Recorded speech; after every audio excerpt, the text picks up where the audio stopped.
a lot of girls like they don't like to be approached, and then they get all like, Yeah. oh, get away, like get away from me, I have a boyfriend, like. But that's a part of life, bro. Like you're gonna Right, get right, right. rejected, like, and if you can't handle that rejection, how you gonna handle any other rejection in life? Right. Like, Yo, it's your boy Julio. what's up? It's Nate. Back on Change Your Algorithm. We got another reaction. This one is actually, we're going to change gears, watch something more towards like finances. You know, me and Nate, we try to get our finances right. We try to make sure we keep aligning ourselves with success and successful decisions. This one is from Diary of a CEO, and it's titled, If You Don't Want to Lose Money, You Must See This. Yeah, should be interesting. Do you think we're taught about money? Where did those people, that 1 in 5, where did they learn about money? Yeah, that's a really interesting question. I think so. The honest answer is I don't know. What I would say sociologically is that rich people talk about money, and it's considered taboo for employees and middle class and lower class and women to talk about money. Like you're told not to talk about your salary at work.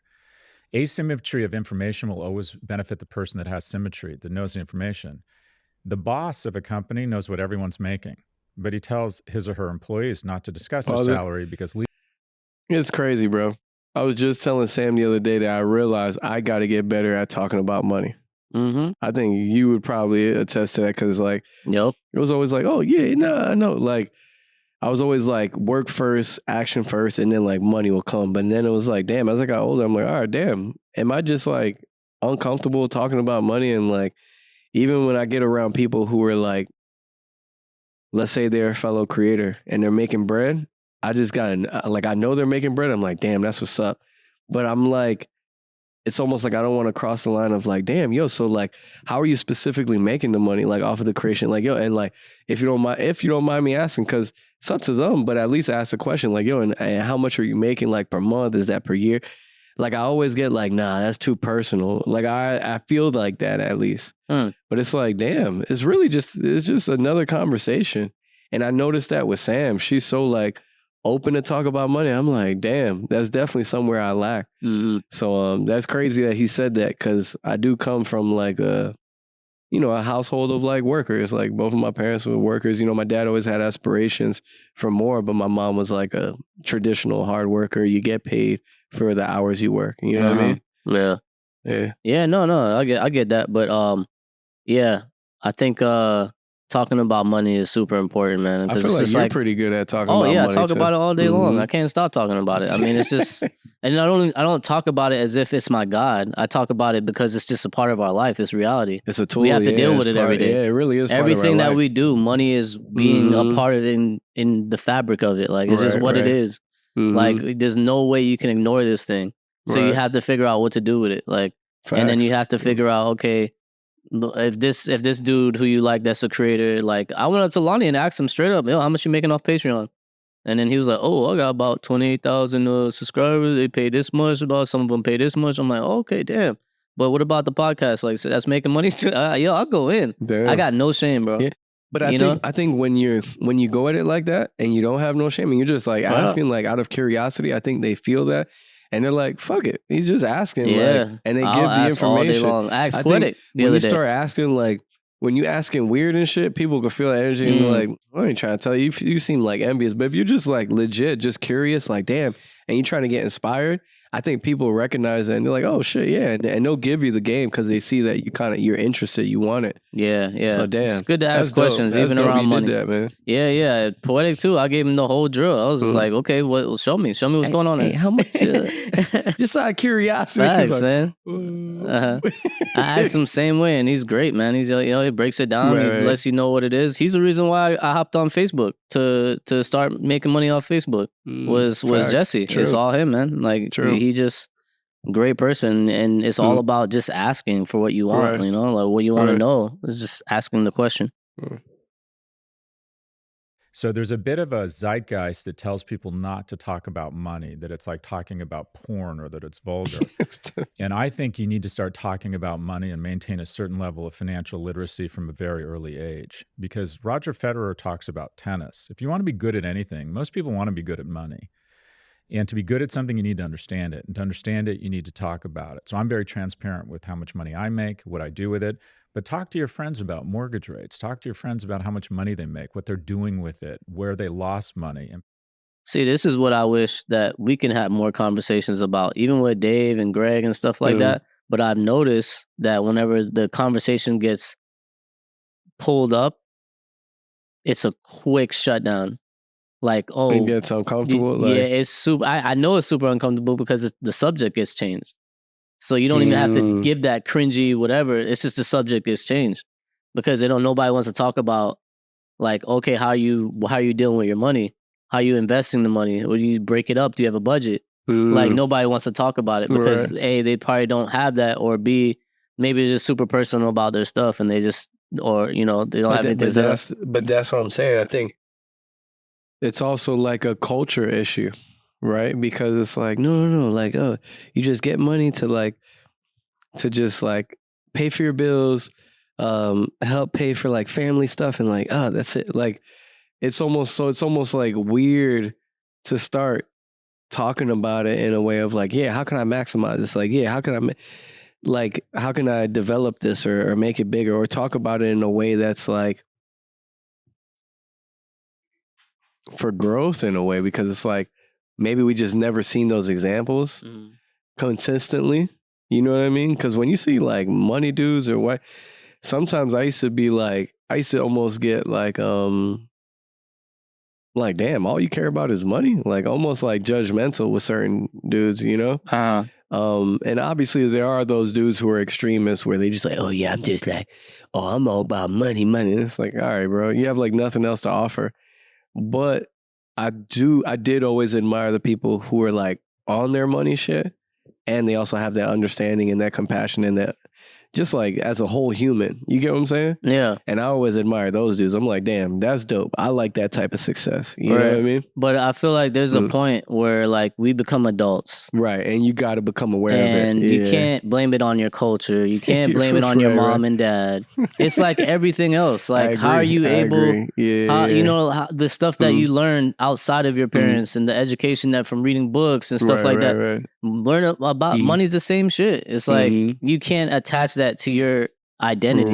Right. You cannot, or else you'll always stay in that same shit. Right. You're just gonna repeat the same cycle. Yeah, you're gonna be like, oh, my mom and damn, they came from a white family, so they learned this, that, and the fourth. I mean, that's obvious. We all know this. We know what's going on. Hanging out with them. Start soaking up what they learned. Exactly. And be open to conversations. Ask questions. You know what I mean? Like, do you think we used to shut down Wink a little bit sometimes too? Because he had, like, I feel like sometimes he was bringing that good like white people optimism sometimes, or certain ideas, and we would be like, oh, nah, like what ideas? I remember he was trying to get us into stocks. He was saying, "Yo, we should all start like investing a small percent." We did, but we didn't do the small percentage of.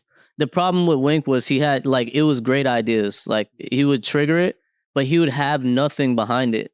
Like meaning like, yo, let me show you guys how it works. Exactly. Yeah. Or like, and he could have easily went to his grandpa and got a whole thing written up and been like, okay, when we get our money, we take 20%, we leave it here, we pay for equipment or any other videos, and then the rest, the 80% goes into the stock so we can grow it. Because realistically, listen, that in the fourth, this has been known to grow 10 to 15% a year. Right. And it's like, and if how can we that whole? We'd be like, oh shit, right? They're like, yo, you got it, bro. We can't argue with you.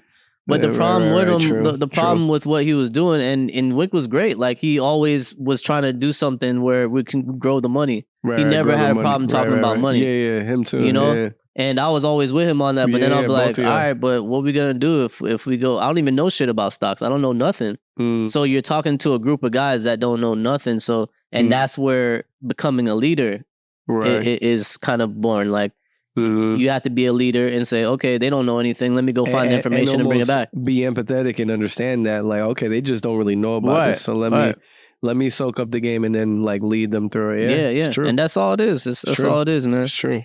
People aren't transparent about it, especially I think about men. We're supposed to be just like accidentally wealthy. And to ever talk about our financial problems is to admit that we're not ballers or that we're not masculine. And so I encourage people from a young age to start talking about money and understand it and be transparent about it. Where did you learn about money? Because I think about my own life and I think there's key moments of, quite frankly, luck. Yeah. Where I was exposed to information because I was invited into a room, physically, literally into a room, or I was, through no decision of my own, someone came into my life. Yeah. Or in my case, maybe one of the biggest blessings I ever had is when I dropped out of university and pursued entrepreneurship, Yep. my brother decided to go be an investment banker for 11 years in London. Yep.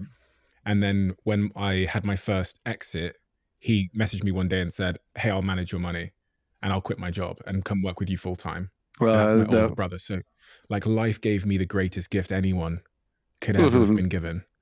That rings so true. So I think of three things as you said that. The first is the smartest thing I ever did was being born a white heterosexual male in California in the 60s, because it gave me unfair advantage. It gave me access to free education, the University of California, and access, 76% admissions rate when I love when white people keep it real. 9%. Yeah. I came of professional age in the 90s when the internet was coming online. So I sort of had these winds at my back. And also, just to be blunt, everyone that was raising capital looked, smelled, and felt like me. They were all white heterosexual males. And I didn't even realize at the time what privilege or unfair advantage I had. So the first is just sheer luck. The second is environmental. I was raised by a single immigrant mother who lived and died a secretary. And people who don't grow up with money, people who grow up with money just can't really truly empathize with what it's like to grow up without money. I felt as if there was this ghost following me and my mom around, constantly whispering in our ear, "You're not worthy. Your mom fucked up," which means you aren't worthy. And so I very early decided that economic security was really important to me. And I want to be clear, you can't make a decision to be wealthy. A lot of it is luck. But I was going to be very committed. My goal in life from 0 to 45 wasn't to be a good person. It wasn't to save the whales. It wasn't to have strong relationships. It was to get economic security. So I started connecting the dots around money pretty early. And then along the lines of what you were talking about, my mom had a boyfriend, and people don't talk about this. You know how in certain dramas they reference a second family where a guy has an entirely other family despite the fact he's married? My mom and I were that second famly. Her boyfriend for 7 years was a wonderful man named Terry. Really nice to me, spent every other weekend with us, super generous to me. He was also married with another family. So we were that second family. But he was a good man, and he was actually a good role model for me. And one weekend, I was asking him, "What is a stock?" And I was 13. And he said, "Here's $200. He gave me 2 crisp." Yeah, that's some wild perspective. What? The fact that he was like a second family to this dude, and he still could say like, "Oh, he was a good dude, though. He was like almost a good role model for me as well." Yeah, that's pretty unique because normally you hear like, "Oh yeah, like." So he taught me this, but he was like fucking up here. Like he seems like he was like, no, he was genuinely a good dude. That's pretty interesting. Yeah, and his goal, like the thing is, he already had the mindset that he wanted to learn this. True. It's like from a young age that he wanted to learn about money and stuff like that. So he put all that shit aside. It was just like a clear view, like, oh, this guy is a good guy and he has money and he knows about money. So it's like that's gonna be the guy that's showing me the way. True, facts. Like, yeah, it's just like. If you idolize ball players or whatever, and then your mom starts dating a guy that's an NBA or like he's a D1 college player or whatever you call it. No matter what the situation, if he's cool to you and your mom and he's actually like dropping gems, you're gonna be like, well, I mean, damn, he was still a good value to like my life and my mom's. That's pretty interesting. Yeah, but it is an interesting situation. But I thought he was about to down talk him. He like bigged him up. He was dicking down my mom and his whole other wife. Walk down to one of those stock brokerages, those fancy stock brokerages in Westwood Village, and buy some stock. And if you don't buy it by Monday afternoon or by the time I'm back next weekend, I'm taking my money back. So at 13, I marched down to Merrill Lynch, Pierce, Fenner, Smith, was in the lobby. I was ignored. I got intimidated. Also, the barrier to entry back then to get into stocks was just ridiculous. Like, true, like he just gave him $100. Like, what do you think that could have got him at that time? Oh, lots of great shit, like a lot of stuff. But the barrier to entry, what I mean is like you see how you can download Robinhood on your phone, and then you can go ahead and like just go buy stocks, whatever, just connect your bank account. It wasn't like that back then. Even back in 2009, when I tried to enter stocks, I think it was 2009, and then cousin Greg put me onto it. He's like, yo, get your E-Trade account, and then you're able to do the stocks and whatever and buy some stocks. I was like, all right, bet, yeah. Went to E-Trade, $2,000 minimum to sign up. I'm like, bro, it's $2,000 to sign up for this? He's like, yeah. And I'm like, I'm not spending $2,000 to go spend more money to pray that my investment gets a return. I was being ignorant because I was like, but still at the same time, $2,000 is a lot of money for me. And he's talking about from way back when you had to actually walk. There was no website to go to. You had to walk to the Wall Street place to put a bid in on a stock that you wanted.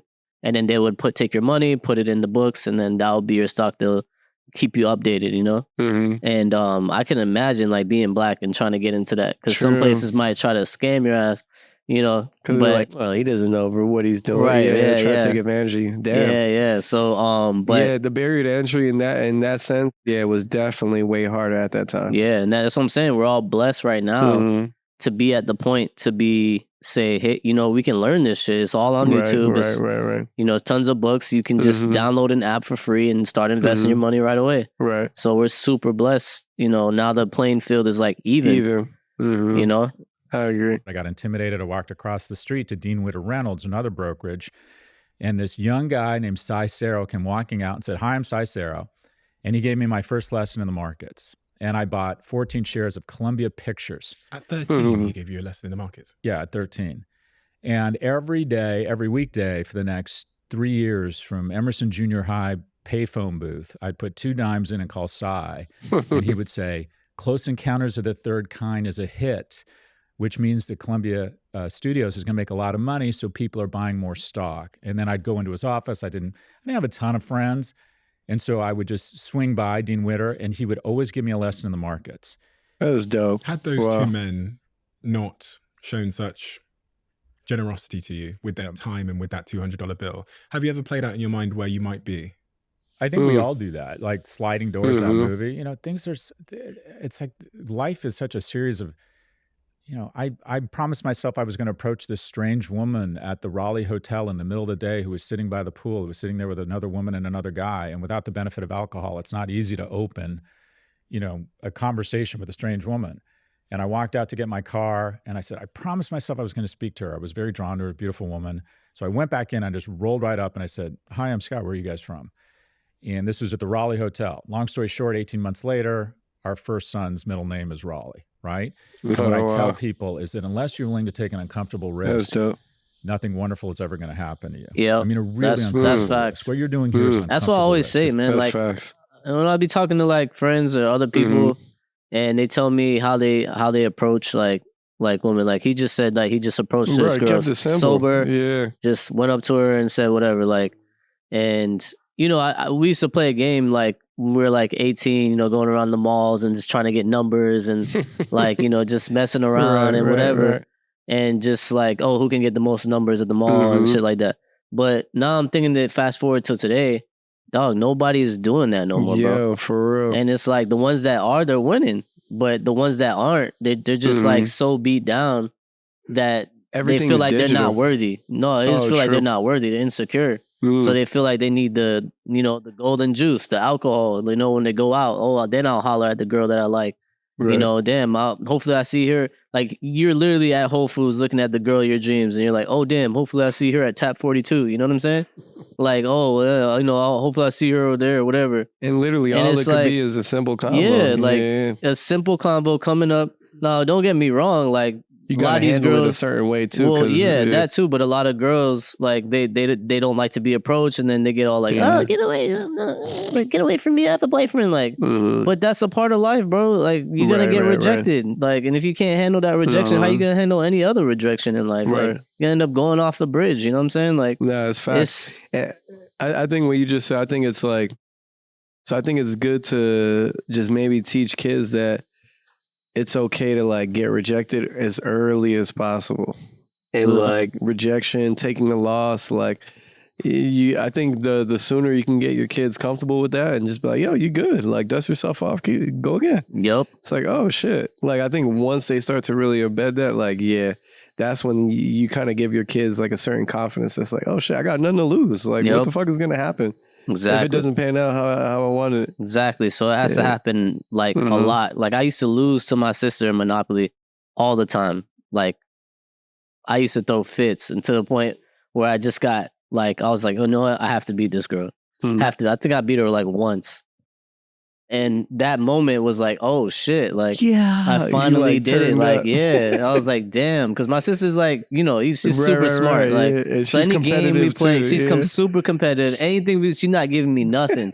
Like, she's not, I would cry, and my mom like, let him win. She's like, no, he has to learn how to lose. Like, so like, finally beating her was just, it just showed me that failing is okay. Anything is possible. Yeah, anything is possible, and failing is okay. Like, because eventually you'll get good enough to beat that person. Right. And you'll get good enough to get that job, or you get good enough to make that money or whatever. But you got to be okay with rejection, failing, rejection, and know that it's going to pan out for you. Do you feel like it eventually applies to everything else, or do you still have to kind of now build that muscle with like girls now? Because I remember sometimes it was easy to get certain girls, or you feel like the vibe, like, oh, I think she liked me, and like I kind of like her too because of school, like, common grounds. You don't have to go out of your way, like, oh, I fuck with her, she fuck with me. Yeah. So that would make shit easy. But like me myself, I wasn't always the most like I handled business, and I was like cool with it. But I remember this one time I was acting smooth as fuck with this girl Monica, and then like finally she admitted that she liked me. So I was like, oh shit. And then we we started dating, quote unquote, and like she was my girl. And like, I don't know, I just remember feeling this heavy ass pressure the next day at school. I was like, damn. Like I felt like I needed to become like quote unquote her boyfriend now. And this shit just made shit weird, bro. Like I ended up it's like shit just got awkward. Like I was like starting to get like uncomfortable. I was like, oh yeah. I was like, oh, you want me to walk you to class? And she's like, oh, I don't know if you want to. I was like, oh. Like it just felt weird as fuck. I remember we ended up breaking up like in a week. You're just a robot. Nah, like for me, it wasn't like that. Like I know with you and Dave, like it was all the girls were like kind of flocking to you in high school, and because we had like a cool look. We had it was a little group of swag us thing going on. I always had to work for mine. It was always like that. It was always like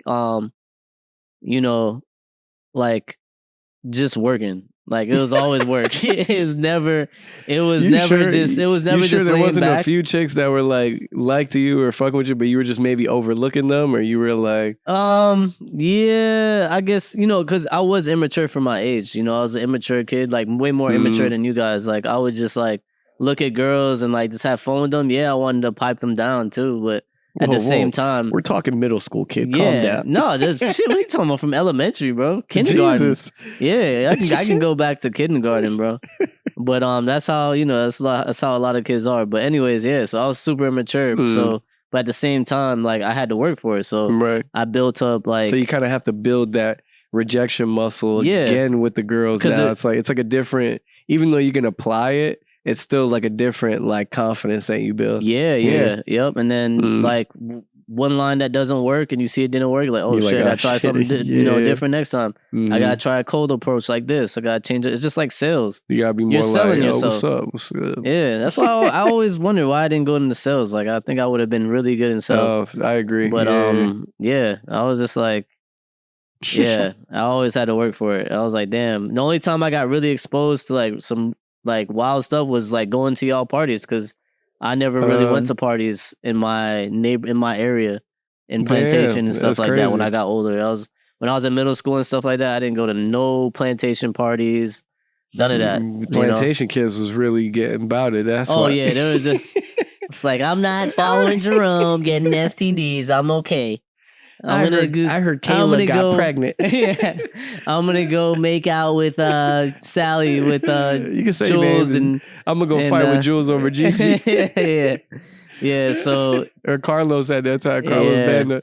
I literally thought Gio was Asian. I was telling Nisha I thought he was just a little Chinese boy. Like I was like, who's this little Chinese boy? And then Dave was like, what? He's not Chinese. I'm like, for real? Who's like, what little Chinese boy? Little Chinese boy. He look like Jackie Chan. Little Jackie Chan boy. All right, man. That was a good talk, though, man. Definitely good. Yeah, definitely recommend checking it out. I'm gonna finish the whole interview and watch it. It seemed like some good gems. Yeah, bro. Was there anything specific you took away from it? Yeah, man. Don't be afraid to talk about money, guys. Yeah, facts. That's me. I'm gonna definitely make an effort to do that more. Yeah, we're grown men. We're still trying to like learn more as much as we can to try to figure out, how to grow our money, how to, be more comfortable with doing certain things that with our money that we've never done before. So just keep on doing it. You might lose some, you might make some, you might lose some again, but just know that it's gonna pan out. Another day, and you will win some. Yep, just like we are. We're gonna win big very soon, and so will you. Make sure you like, comment, let us know, any other videos to react to like this. Yes, sir. You already know, change your algorithm.